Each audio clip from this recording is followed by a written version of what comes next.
మహిళా దినోత్సవం సందర్భంగా శుభాకాంక్షలు తెలియజేసుకున్నాం. Very very very happy women's day to all of you. జై తెలంగాణ, జై తెలంగాణ. అందరికీ తెలిసిన విషయమే మహిళా దినోత్సవం. కొంచెం సైలెంట్ ఉందాం రా, కూర్చోండి, ఎక్కడో అక్కడ కూర్చోండి, మంచిగా కూర్చోండి, రెండు ముచ్చట్లు చెప్పుకుందాం. తమ్ముడు జరుగు, డిస్టర్బ్ చేయకు, కూర్చో అన్న కూర్చో.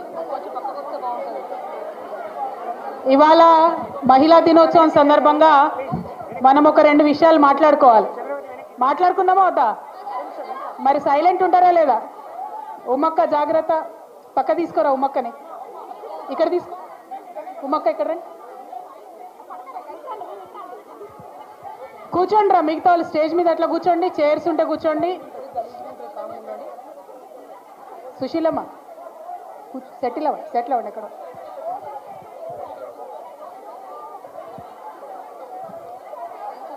స్టేజ్ మీద ఉన్న వాళ్ళు, దగ్గర ఉన్న వాళ్ళు కూర్చుంటే మిగతా వాళ్ళకి కనబడుతుందట అట్లా. Thank you. అందరికీ అంతర్జాతీయ మహిళా దినోత్సవం సందర్భంగా శుభాకాంక్షలు తెలియజేసుకుంటున్నాను. ఇవాళ మళ్ళీ ఒకసారి మనందరం కూడా, పర్లేదు చైర్స్ ఉంటే కూర్చోండి, లేకపోతే నిలబడే, వెనక్కి నిలబడండి అంతే, అందరు కనపడేటట్టు నిలబడు. అక్క అల్లరి చేయకిట్రా, నిలబడి వెనక్కిరా, మంచిగా స్టేజ్ దగ్గర రా, స్టేజ్ దగ్గర రా, అంతే. వాళ్ళ కనబడతలే, ఇటు అటు తిరిగి నిలబడక్క, బస్ నిలబడు, మంచి ఇటు దగ్గర స్టేజ్ దగ్గర. ఈరోజు మహిళలందరినీ కూడా నేను కోరేది ఒకటే, అందరం కూడా ఒక్కసారి స్మైల్ చేసి మళ్ళీ హ్యాపీ ఉమెన్స్ డే చెప్పుకుందామా? Wish you very happy women's day, happy women's day. అమ్మయ్య, ఇప్పుడు మనది మనం చెప్పుకున్నాం కాబట్టి ఇక్కడ ఉన్న అన్న తమ్ములకు, టీవీల ద్వారా చూస్తున్నటువంటి లక్షలాది మంది అన్న తమ్ములకు కూడా విజ్ఞప్తి ఏంటంటే, ఇవాళ అంతర్జాతీయ మహిళా దినోత్సవం. ఈరోజు మీరు ఖచ్చితంగా మమ్మల్ని గుర్తు చేసుకుంటారు, కానీ ఇదే విధంగా ఇదే రీతిగా సంవత్సరం అంతా కూడా మా ఆడబిడ్డల్ని గుర్తుపెట్టుకోవాలని మా అన్నదమ్ములకు, మా అందరికీ కూడా విజ్ఞప్తి చేస్తూ ఉన్నాను. ఎందుకోసం అంటే మనందరికీ తెలుసు, ఆడపిల్ల పొద్దున్న లేస్తే సాయంత్రం వరకు తన గురించి ఆలోచించకుండా పిల్లలు ఎట్లా, భర్త ఎట్లా, ఇల్లు ఎట్లా అన్నటువంటి విషయాలే ఆలోచిస్తుంది. ఒక్క 2 రూపాయలు ఆడబిడ్డ సంపాదించుకుంటుందంటే ఏం ఆలోచన చేస్తుంది? నా కొడుకునే స్కూల్లో వేయాలి, నా బిడ్డనే స్కూల్లో వేయాలి, ఏం వీళ్ళకు నెక్స్ట్ చదువు ఎట్లా చెప్పాలి, మంచి ఉద్యోగం ఎట్లా రావాలి అనేటటువంటి ఆలోచన ఉంటుంది. అదే ఒక మగవాడికి 1000 రూపాయలు అదనంగా వస్తే పార్టీ ఎక్కడ చేసుకోవాలి, దోస్తులతో ఏడకు పోయి దావత్ చేసుకోవాలనే ఆలోచన ఉంటుంది. అవునా కాదా? అంటే ఆడబిడ్డలకు ఎప్పుడైనా కూడా ఇంట్రెస్ట్ పిల్లలు, ఇల్లు, భర్త, సమాజము వీటి మీద ఎక్కువ ఉంటుంది. అది మనందరికీ తెలిసిన విషయం. అందుకోసమే ఎన్ని ప్రభుత్వాలు ఎన్ని రకాలుగా ప్రయత్నాలు చేసినా, మహిళా నాయకులుగా ఇంతమందిని మనందరం ప్రయత్నం చేసినా, దేనికోసం ప్రయత్నం చేస్తాం? ప్రతి ఆడబిడ్డకు ఒక 2 రూపాయలు అదనంగా ఇన్కమ్ రావాలని ప్రయత్నం చేస్తాం. ఎందుకంటే వచ్చే 2 రూపాయల ఇన్కమ్ ఆడబిడ్డలు ఆ ఇంటి కోసం వాడతారు, ఆ సొసైటీ కోసం వాడతారు, తద్వారా ఆ సొసైటీ బాగుపడుతుంది అనే ఉద్దేశంతోనే ఆలోచన చేస్తాం. అయితే దాంతోనే సరిపోదు. మనం ఏం కోరుకుంటున్నాం? ఇవాళ మహిళలందరం కూడా ఇది ఇవాళ అంతర్జాతీయ మహిళా దినోత్సవం చేసుకుంటున్నాం. ఎందుకంటే ఒకసారి మన ముందున్నటువంటి ఆడబిడ్డలు వాళ్ళు చేసినటువంటి త్యాగాలు అవి కూడా గుర్తు తెచ్చుకోవాలి. అంతర్జాతీయ మహిళా దినోత్సవం అనేది వచ్చిందంటేనే ఎందుకు వచ్చింది? ఒకటే కంపెనీలా ఒక మగాయన పనిచేస్తుంటారు, ఒక లేడీ పనిచేస్తుంటారు, కానీ ఇద్దరికి సమాన జీతం ఇయ్యరు, ఇద్దరికి సమానంగా పని గంటలు ఉండవు. దానికోసం లొల్లి బయలుదేరింది ఎక్కడ? అమెరికాలో చాలా ఏండ్ల కిందట. ఆ లొల్లి బయలుదేరి ఇద్దరికి సమాన వేతనం ఇవ్వాలనేటటువంటి గొడవ దగ్గర నుండి అన్నిట్లో మరి మహిళలకు సమానత్వం రావాలనేటటువంటి ఒక చైతన్యం మనందరికి కూడా వచ్చింది. అది డబ్బు విషయం కావచ్చు, గౌరవ విషయం కావచ్చు, కుటుంబంలో ఒక చిన్న నిర్ణయం తీసుకోవాలనుకోండి. ఫర్ ఎగ్జాంపుల్, చాలామంది ఆడబిడ్డలు నాకు తెలుసు, చాలామంది ఆడబిడ్డలు బాధపడుతూ ఉంటారు. దేనికోసం? ఒకవేళ నా కడుపున ఒక కాయ కాస్తే ఆ బిడ్డకు ఏం పేరు పెట్టుకోవాలనేటటువంటి అధికారం చాలా ఇండ్లలో ఆడవాళ్ళకు ఉండదు. ఎవరు పెడతారు? భర్త పెడతాడు, లేకపోతే అత్తమామ పెడతారు, లేకపోతే ఇంకొకరు పెడతారు. అంటే శరీరం నాది, బిడ్డ నాది, నిర్ణయం మాత్రం నాది కాదు అనేటటువంటి బాధ చాలా మంది ఆడబిడ్డలకు కూడా ఉంటుంది. దీని మీద ఇక్కడనే కాదు, మన భారతదేశంలో, మన తెలంగాణలో అనుకోవద్దు మీరు, ప్రపంచవ్యాప్తంగా కూడా ఇదే పరిస్థితి. ప్రపంచవ్యాప్తంగా మన భారతదేశం కన్నా ఒక 100 ఏండ్లు ముంగటికి అమెరికా ఉంటుందని అనుకుంటాం మనం.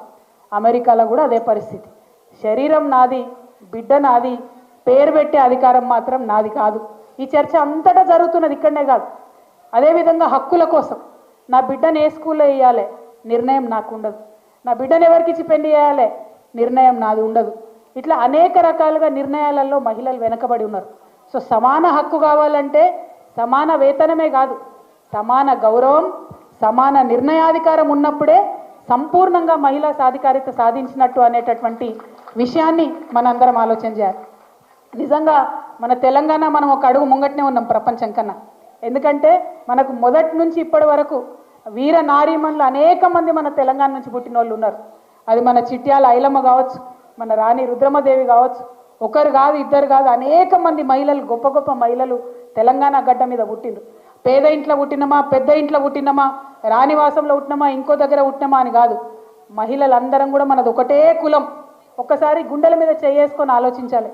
ఏ కులంలో పుట్టిన ఆడబిడ్డ అయినా, గొప్ప ఇంట్లో పుట్టిన ఆడబిడ్డ అయినా, పేద ఇంట్లో పుట్టిన ఆడబిడ్డ అయినా ఆ ఇంట్లో ద్వితీయ శ్రేణి పౌరురాలుగా మాత్రమే ఉంటుంది. అవునా కాదు? అంతేనా? నిర్ణయాధికారం ఎవరికైనా కూడా వారి చేతిలో ఉండదు. అందుకే ఇవాళ నేను చెప్తున్నా, మహిళలందరం కూడా ఒకటే కులం, మన కులం మొత్తం లేదు. మహిళల ఐక్యత సాధించాలనేటటువంటి మాట అందుకోసమే మాట్లాడుతోంది. మహిళలందరం ఒకటే దగ్గర ఉండి గట్టిగా వచ్చి కొట్లాడితేనే సాధ్యమవుతుంది. అది శ్రామిక వర్గానికి సంబంధించినటువంటి మహిళలు కావచ్చు, అనేకమైనటువంటి ఉన్నత వర్గాల్లో ఉన్నటువంటి మహిళలు కావచ్చు, సాఫ్ట్వేర్ ఉద్యోగాలు చేస్తున్నటువంటి ఆడపిల్లలు కావచ్చు, రాజకీయ రంగాల్లో ఉన్నటువంటి ఆడబిడ్డలు కావచ్చు, పారిశ్రామికవేత్తలుగా ఉన్నటువంటి ఆడబిడ్డలు కావచ్చు, ఎవరైనా కూడా వారి వారి ఇండ్లలో మరి ద్వితీయ శ్రేణి పౌరులుగా ఉన్నారనేటటువంటి వాదన ఒక్క తెలంగాణలో కాదు, ప్రపంచం అంతటా కూడా అదే వాదన ఉన్నది. ఆ వాదన ఎప్పుడైతే విడిపోతుందో, ఎప్పుడైతే నిర్ణయాధికారం ఆడబిడ్డది అవుతుందో అప్పుడే ప్రపంచం ముందుకెళ్లే ఆస్కారం ఉంటుంది. ఇవాళనే ఏదో మాట్లాడుతూ ఉంటే ఒక సోదరి చెప్తా ఉండే, భారతదేశం ముందుకు పోవాలి, భారతదేశం ఎదగాలి అని అంటే ఎట్లా ఎదుగుతుంది? ఇవాళ ప్రపంచవ్యాప్తంగా పనిచేసే వాళ్ళ సంఖ్య చూసుకుంటే, అమెరికాలో చూసుకుంటే దాదాపు 40% మంది ఆడపిల్లలు ఉద్యోగాలలో ఉన్నారు, 40% మంది ఆడవాళ్ళు రాజకీయాలలో ముంగట ఉన్నారు. కానీ ఇండియాలో చూసుకుంటే ఆ శాతం 17% కన్నా తక్కువ ఉన్నది. అంటే భారతదేశంలో కనుక 50% మంది మహిళలను మనం బయటకు తీసుకొస్తే 5 లక్షల కోట్ల పైచిలకు జీడిపికి మనం ఆదాయం ఇవ్వగలుగుతాం. కానీ ఎక్కడున్నాయి వసతులు? ఎక్కడున్నాయి? ఇలా పని చేస్తున్నటువంటి ఆడవాళ్ళు ఒకసారి ఆలోచించాలి. మనం కంపెనీకి పోతాం, పని చేస్తాం పొద్దున నుండి సాయంత్రం వరకు. ఒక బాత్రూమ్ ఉంటుందా? ఒక చేంజింగ్ రూమ్ ఉంటుందా? మనకు పీరియడ్స్ వస్తాయి, మార్చుకోవాలంటే అవకాశం ఉంటుందా? ఇవాళ పార్టీలలో తిరుగుతాం, రాజకీయాలలో తిరుగుతాం, ఏ ఒక్క నాయకుడన్నా మనల్ని అడుగుతాడా మీరు ఎట్లున్నారు, ఎక్కడ పోతున్నారు, తింటున్నారా, ఉంటున్నారా అని? అడగరు. అంటే ఈ సోయి ఎప్పుడైతే వస్తుందో అప్పుడే మనం ఎదుగుతాం. కేసీఆర్ గారు లాంటి నాయకులు ఉన్నటువంటి పార్టీలలో ఏం జరుగుతుందంటే పాలనలో ప్రతిదానికి మహిళను కూడా సెంట్రిక్గా చేసుకొని పరిపాలన చేసినాం మనం. అది ఏ పథకం అన్నది కాదు, అది అల్టిమేట్గా మహిళకు చెందాలి, మహిళ బాగుండాలని చేసినాం. కానీ ఆ సోయి ఎంతమంది నాయకులకు ఉంటుంది? ఆ సోయి ఎంతమంది లీడర్లకు ఉంటుంది? మీరు ఒక్కసారి ఆలోచన చేయాలి. ఇవాళ చిన్న పిల్లలు, స్కూల్ పిల్లలు ఉన్నారు, ఆడపిల్లలు ఉన్నారు. చాలా మంది మండల కేంద్రాలలో ఉన్న ఆడపిల్లలు డిగ్రీ కోసము జిల్లా కేంద్రానికి పోవాలంటే భయపడతారు. ఎందుకోసం భయపడతారు? టైంకు బస్సు దొరకదు. మనం పోయే టైంకు, కాలేజీ ఇచ్చే టైంకి బస్సు ఉంటుందా ఉండదో తెలియదు. బస్సు ఉంది పోదామంటే ఆడ లంచ్కి దొరుకుతుందా దొరకదు తెలియదు. బాత్రూమ్ ఉంటుందా ఉండదో తెలియదు. ఇవన్నీ చిన్న సమస్యలు అనిపిస్తాయి చెప్తే, కానీ అనుభవిస్తే తెలుస్తుంది ఆ బాధ ఎంత ఉంటుందో. ఆ బాధ అనుభవంలోకి మగవాళ్లకు రాదు కాబట్టే మన కోసం బాత్రూమ్లు కట్టరు, మన కోసం మనల్ని ఆలోచన చేయరు, మన కోసం ఏం విషయం కూడా మాట్లాడరు. ఇవాళ నేను మళ్ళీ మీ అందరు చెప్తున్నా, అంతర్జాతీయ మహిళా దినోత్సవం వచ్చిందంటే ఏదో మనం కేక్ కట్ చేసుకున్నామా, ముచ్చట్లు పెట్టుకున్నామా, పోయినామా అన్నది కాదు. అది కూడా చేయాలి, సంబరాలు చేయాలి. ఎందుకంటే ఇవాళ భూగర్భ గనులలోకి దిగేటటువంటి ఆడబిడ్డల నుంచి అంతరిక్షంలో ఎగిరే ఆడబిడ్డల దాకా కూడా మనం ఎదిగినాం. కానీ అయినా అడుగడుగున అవాంతరాలే ఉన్నాయి. ఆ అవాంతరాలను ఎట్లా అధిగమించాలని ఆలోచన చేయాల్సినటువంటి బాధ్యత ఎవరి మీద ఉన్నది? ఇదిగో రాజకీయాలలో ఉన్న మనలాంటి వాళ్ళ మీద ఉన్నది. మనం రాజకీయంలో ఒక అడుగు ముందుకేసి వచ్చినాం. ఒకసారి మీరందరు ఇక్కడ ఉన్నటువంటి అక్క చెల్లెలు ఆలోచన చేసుకోవాలి. వచ్చే ముందు ఏమేమి చేసి వచ్చిర్రు? కొడుకు టిఫిన్ డబ్బా పెట్టినామా లేదా, వంట చేసి పెట్టినామా లేదా, ఒకవేళ ఇక్కడ మీటింగ్లో లేట్ అయితే సాయంత్రం అన్నంకి అరేంజ్మెంట్ ఉందా లేదా, అన్నీ చూసుకొనే వచ్చినాం మనం. అవునా కాదా?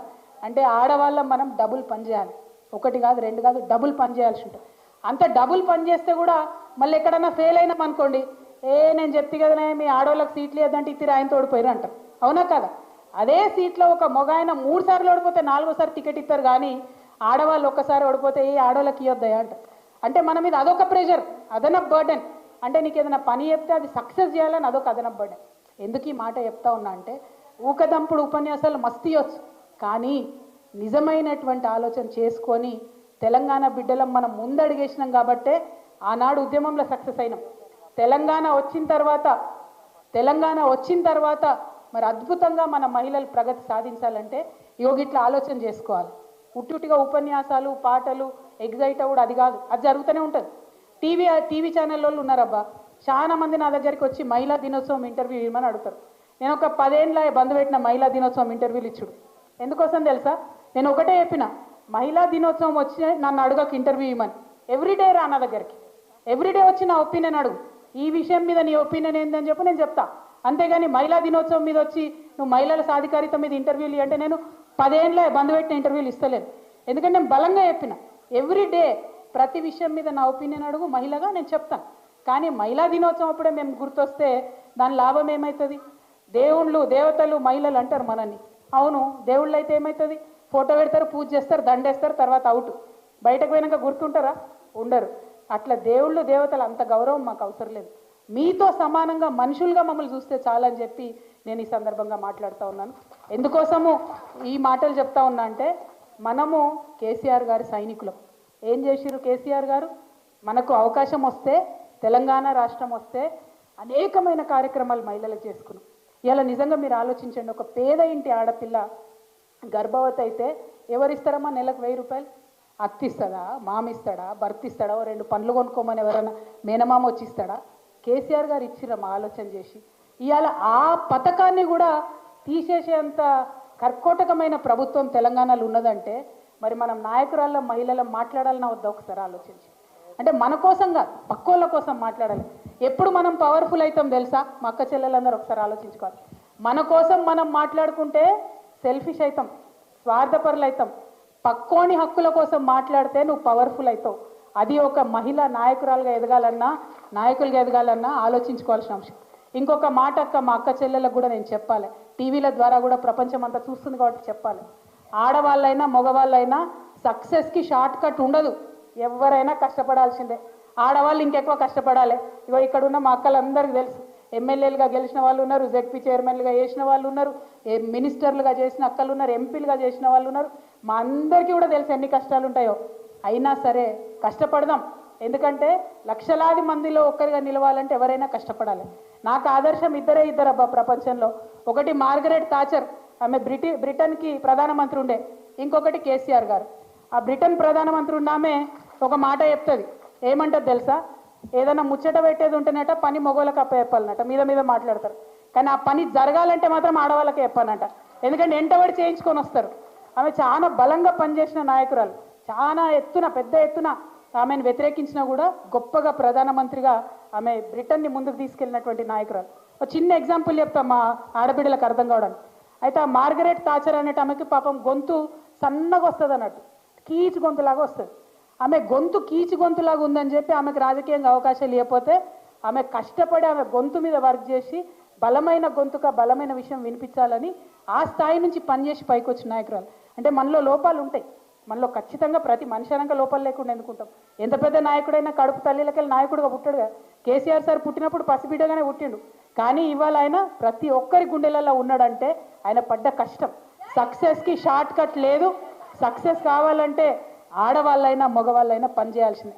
ఇవాళకి కూడా మా నాన్న, నేను చూస్తా కదా కేసీఆర్ గారు, కొత్త టెక్నాలజీ వచ్చిందంటే ఆయన చూసి నేర్చుకుంటాడు. కొత్త విషయం వచ్చిందంటే చదువుకుంటాడు తను.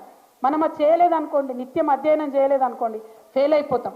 సో నేను మహిళను కాబట్టి నాకేదో ప్రత్యేకత ఉండాలంటే ఉండదు, అందరం కూడా కష్టపడాల్సిందే. కాకపోతే ఇక్కడ ఒక విషయం చెప్తాను నేను.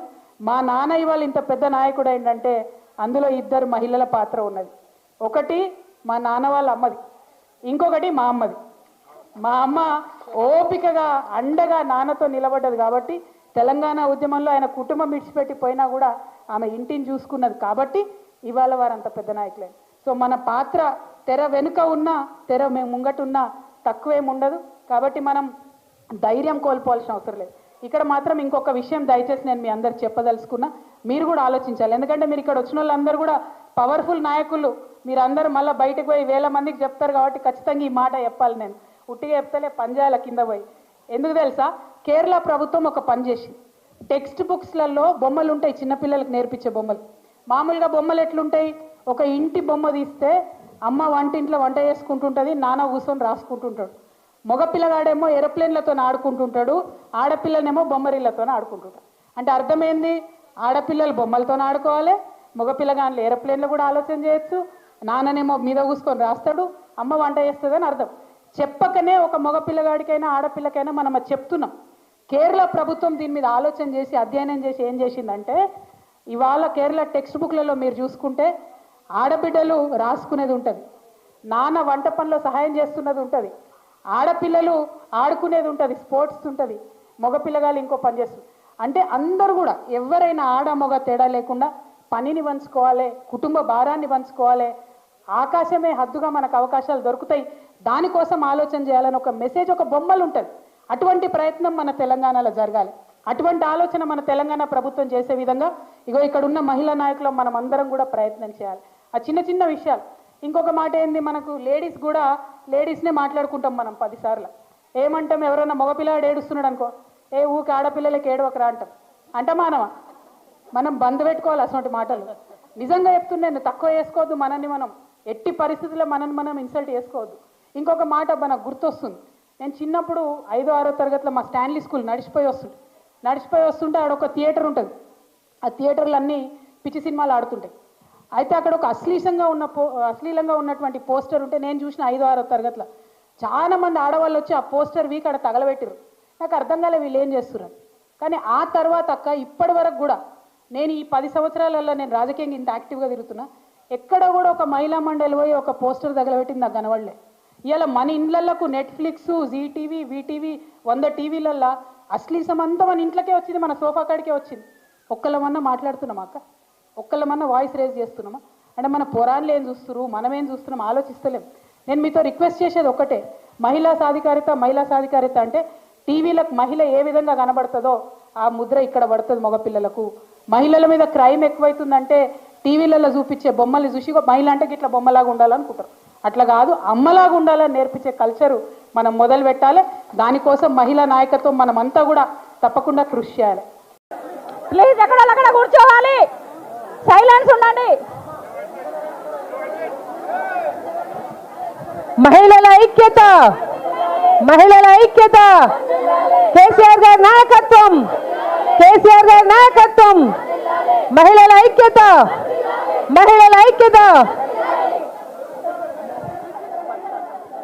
సైలెన్స్, దయచేసి అందరు కూర్చోండి, అందరు కూర్చోవాలి.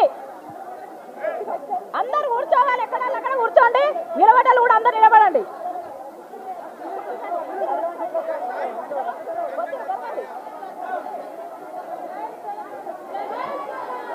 జై తెలంగాణ,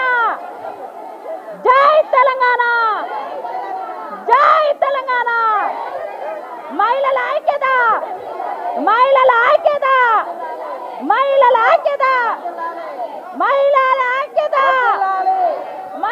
ఐక్యత,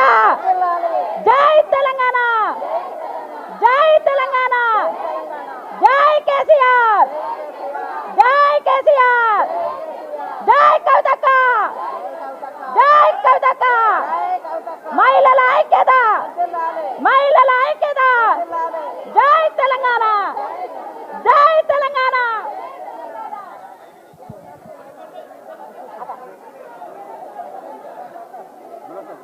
అందరూ కూర్చోండి, ఎవరి ప్లేస్లలో వాళ్ళు కూర్చోండి. దయచేసి ఒక్క సెకండ్, ఒక్కటే సెకండ్.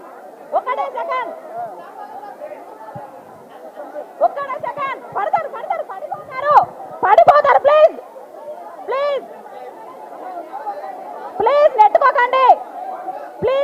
ప్లీజ్ అక్క చెల్లెళ్ళకి అందరికి ప్లీజ్ నెట్టుకోకండి. మీరు తీయండి బ్రదర్, మీరు తీయండి. ఇక వీళ్ళు మా వాళ్ళు ఆగేటట్టు లేరు, ఈరోజు బాగా సంతోషంగా ఉన్నారు, ఆగేటట్లేరు. మీరు తీసుకోరు దయచేసి. జై తెలంగాణ, జై తెలంగాణ మహిళల ఐక్యత మహిళల ఐక్యత మహిళల ఐక్యత మహిళల ఐక్యత జై కేసీఆర్ జై కేసీఆర్ జై తెలంగాణ జై కేసీఆర్ మహిళల ఐక్యత మహిళల ఐక్యత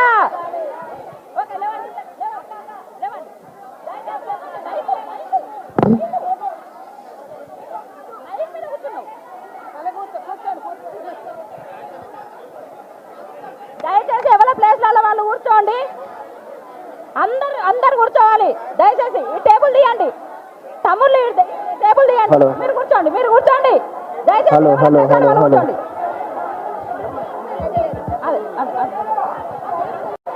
ఒక నిమిషం అమ్మ ఒక్క నిమిషం ఎక్కడ వాళ్ళు అక్కడే కూర్చోండి ఇవాళ అంతర్జాతీయ మహిళా దినోత్సవం